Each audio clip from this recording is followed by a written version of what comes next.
গুঁড়ো কাঁচা লঙ্কা পেস্ট ভিজিয়ে গেছিলাম, ওর জন্যে ঢেলে দেব। চালের গুঁড়োটা দিলে একটু মচমচে হবে, খুব সুন্দর লাগবে ডালের সাথে খেতে। দেখতে পাচ্ছি আমি সব মেখে নেবো ভালো করে। জল আর লাগবে না, চালের গুঁড়ো জলটা ছিল ওটা দিয়ে মেখে নিয়েছি। পুরোপুরি মেখে নিয়েছি। মেখে দেবো 2 মিনিট।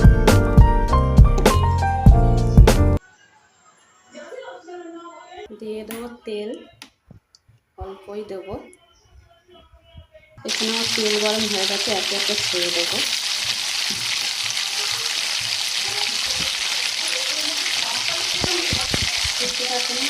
লালচে লালচে ভেজে নিয়েছি আমি। হয়ে গেছে ধনে পাতার বড়া মচমচে।